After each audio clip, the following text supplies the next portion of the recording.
Welcome to New Possibilities. I speak truth to power without fear. So, today I'm going to talk about this disaster called the Trump administration. This administration is an absolute embarrassment to the nation. I mean, the American people should be ashamed of themselves for allowing this man to be elected president of the United States. He is making a complete mockery of the White House. He is making a complete joke out of the presidency. And it's a damn shame. I mean, on so many levels. I mean, the most important thing that has come out recently is him deciding to hire this man, Anthony Scaramucci, as the communications director. I mean, even a buffoon, a fool like Sean Spicer knew that was a wrong decision. So Sean Spicer decided, well, he would rather resign than to serve with the Scaramucci. I mean, because he knew what this man had to bring to the table. In this New Yorker article, and I'll include a link in the description box, it talks about this man and his vulgar statements to the press. I mean, this man is an asshole for all intents and purposes. I mean, this man is so obsessed with leaks in the White House that he actually threatened to fire the entire communications team from in the White House in order to deal with this leak problem.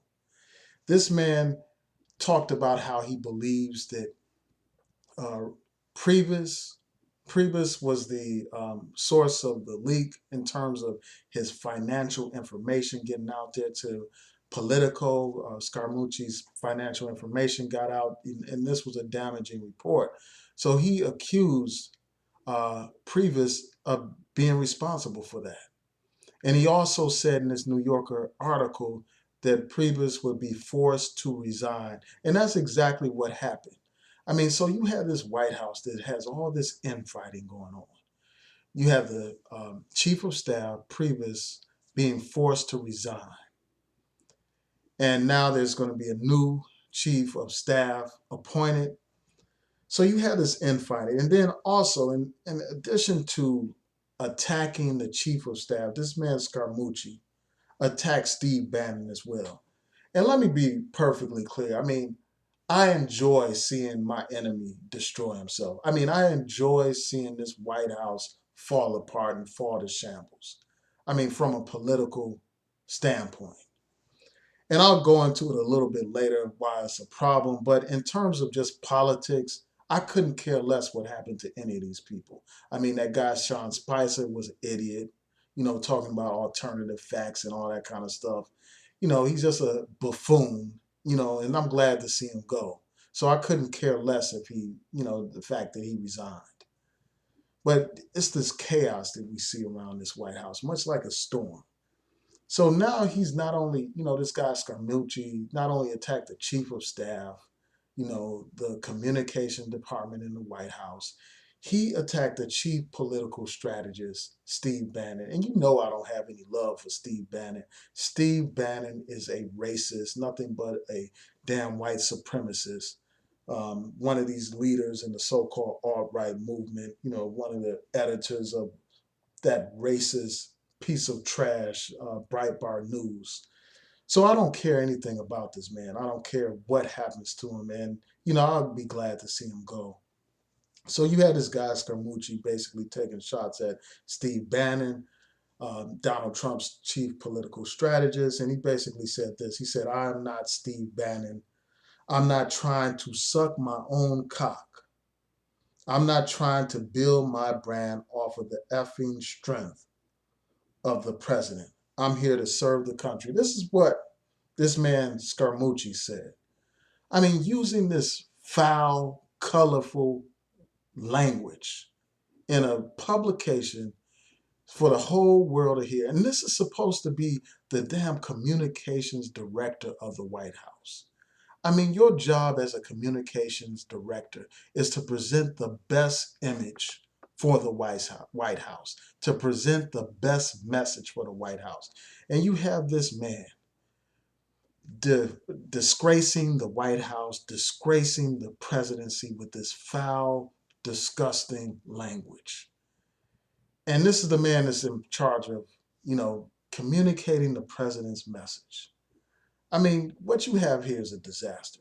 And then you also have Donald Trump publicly humiliating his own attorney general, talking about how he would not have appointed Jeff Sessions if he knew that he would recuse himself from this whole Russia investigation. And he didn't just say it in a tweet, one tweet. He has repeatedly attacked Jeff Sessions.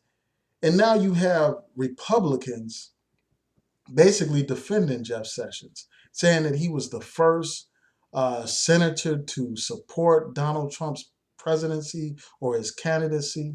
He was the first one to do so. And this is how Donald Trump returns the favor, by trashing this man in public, publicly humiliating him, publicly, just dogging him and disrespecting him. And, again, man, I don't care what happens to this White House, like in terms of politics. A little bit later on, I'll explain like the consequences of this whole thing. But I couldn't give a damn about Jeff Sessions. I mean, this man has an abysmal record when it comes to civil rights. But the thing of the matter is that once they kick him out, they're probably going to get somebody just as bad or even worse. They'll probably get a Rudy Giuliani. I mean, a man who has a horrific record when it comes to policing issues. All we have to do is look back to what happened in New York City under his watch when it comes to policing of New York City and its impact on Black communities. And that brings me to another point about Donald Trump. I mean, recently he was giving a speech to some police officers.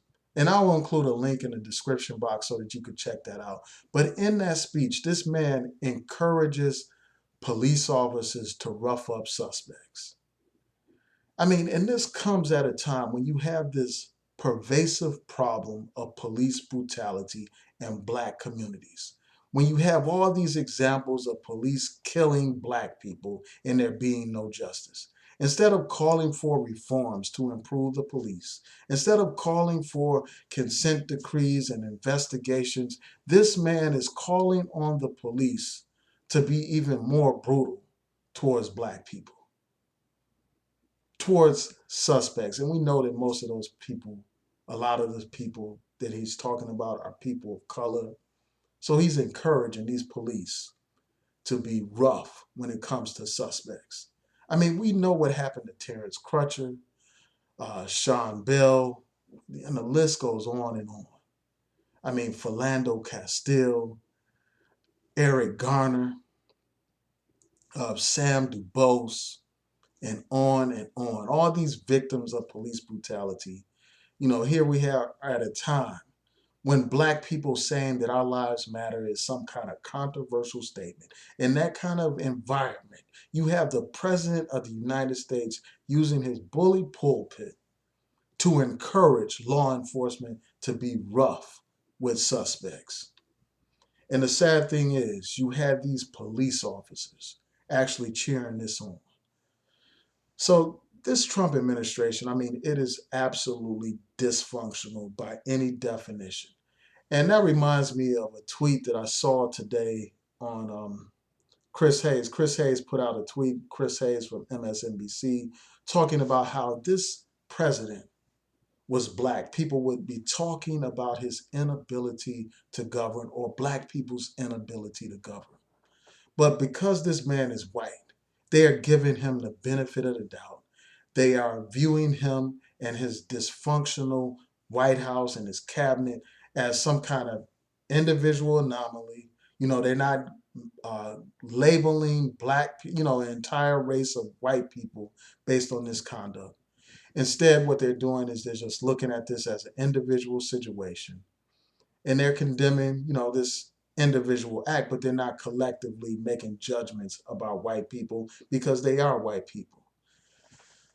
So, I mean, it just had its disaster here, man. I mean, and then that brings me back to this whole Russian investigation. So this man says that he wouldn't have hired Jeff Sessions if he knew that he was going to recuse himself from the investigation. And the fact that he would say that, I mean, just speaks to the merits that this whole investigation may actually have. I mean, if someone had nothing to hide, if they truly had nothing to hide, they wouldn't fear any investigation of this so-called Russian collusion. They would have nothing to fear. But here we are in a situation where every day more and more information is released establishing links between the Russians and the Trump administration and campaign. You know, they talk about how there's no collusion, and it turns out that Donald Trump's own son, Donald Trump's campaign manager at the time, Donald Trump's son-in-law, and some other people attended a meeting with a Russian attorney in hopes of gathering damaging information that could be used against Hillary Clinton during the campaign. And after keeping this under wraps, they actually expect the American people to believe that there was no collusion. And that's only the tip of the iceberg, probably. You know, you had all these Trump campaign officials and administration officials who denied having any connections or any meetings with these Russians. And then time and time again, they have been proven to be liars. Jeff Sessions said he had no meetings with the Russians. Turns out he had meetings with the Russians. And you had all these other people who said they didn't have any meetings with the Russians, and it turns out they did. I mean, Donald Trump's original campaign manager had all these ties to Russians, all these business ties. I mean, you had the situation of Michael Flynn, you know, where he made misrepresentations and he was forced to resign from being national security advisor. All this chaos and confusion, you know, all this information about an investigation involving potential ties between this Trump administration and the Russians. The Russians are a hostile power to the United States. And here you have a man that may have possibly colluded with one of the United States enemies. This is a very serious situation.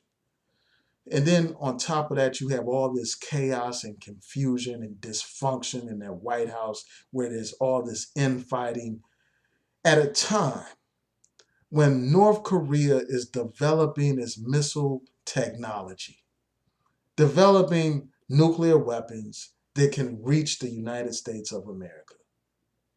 And this is the man that we expect to govern the nation, to keep the nation safe and all that kind of stuff, to promote the interests of the American people when he can't even manage his own White House, when his White House is in disarray, you know, people are leaving every other day, being forced to resign every other day. And then you have this buffoon who's the communications director using all this foul, vulgar language. And you have a president that behaves like a high school student on Twitter, putting out all these ridiculous tweets and all that kind of stuff. And they expect to distract the American people by bringing up this whole issue of transgender people joining the armed forces. Basically, he put out a tweet saying that he doesn't think that they should serve. And really, I think that that was just a failed attempt to distract the American people, to get them off of, this Russia investigation, to get them off of the infighting in the White House, and to have them focus on some tangential issue that's not even policy right now. You know, he's not changing policy with a tweet. You know, it takes more than that to change what is actually happening in the military. And I really think that that whole idea of banning transsexuals or, transgender people from participating in the military, I mean, I think that it's stupid at this point. I mean, given the fact that women can serve, given the fact that you have homosexuals already serving in the military openly, what difference does it make if somebody is transgender at this point? What difference does it make?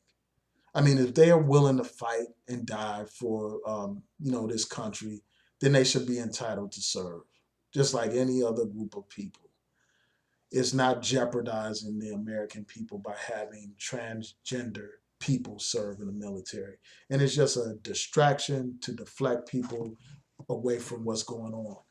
And as we see this chaos unfold in the White House, I'm sure that many of Obama's critics miss him. You know, you had all these people with all these double standards criticizing Obama for this, criticizing Obama for that, talking about how the first lady wasn't presidential enough. I mean, the people who criticize the Obamas look real stupid right now with this buffoon Donald Trump in the White House. I mean, these same people that talked about how Michelle Obama wasn't dignified, they had no problem having a damn Playboy bunny in the White House. A woman who has posed in all kinds of compromising nude positions with men and women. They have no problem with that woman being in the White House. They have no problem with the damn harlot being in the White House, but they had all these issues and problems with a dignified, educated black woman being in the White House. They had all these problems with Obama, a dignified black man who brought honor to the White House. I mean, you can say what you want about his politics, but the brother was dignified. The brother was respectful. The brother respected the office of the presidency. Unlike this buffoon, unlike this idiot, unlike this clown, Donald Trump. I bet even the most staunch, extreme radical black voices that had all this negative stuff to say about Obama, I'm sure they miss Obama right now, given the fact that you have an idiot in the White House. I mean, the American people, again, should be ashamed of themselves for electing Donald Trump to be president of the United States. And every single one of these so-called black leaders who told you and me not to vote, who encouraged black people not to vote, those people should be absolutely ashamed of themselves because of them. They essentially, by not voting, they voted for Donald Trump. They empowered that man. They gave him a free pass to become president. You had buffoons, idiots, actually promoting a don't vote campaign. And now we are seeing the very real consequences of this. So I just had to get this out of my system, man. This is an absolute disgrace. I mean, not only is this president dysfunctional and his White House dysfunctional, a damn clown show, a damn circus, you have an administration that is openly hostile to civil rights. A man endorsing rough treatment, endorsing police brutality for all intents and purposes. A man who set up a sham voter commission that is designed to suppress the votes. A man who wants to ratchet up the war on drugs and reverse all the reforms that the Obama administration made. I mean, this is a disastrous situation. I mean, I was listening to the Today Show and they were talking about how this administration, with all this chaos and confusion, if there was some kind of natural disaster or some kind of national emergency, this administration would not be fit to deal with it because of all the infighting and all the dysfunction.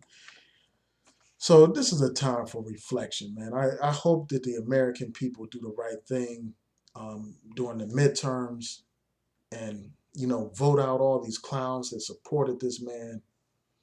And I hope that this president only has one term because who knows how many more Supreme Court justices he will appoint and what kind of devastating that will have, impact that will have on our civil rights and civil liberties. So tell me what y'all think. Please rate, comment, and subscribe. Peace.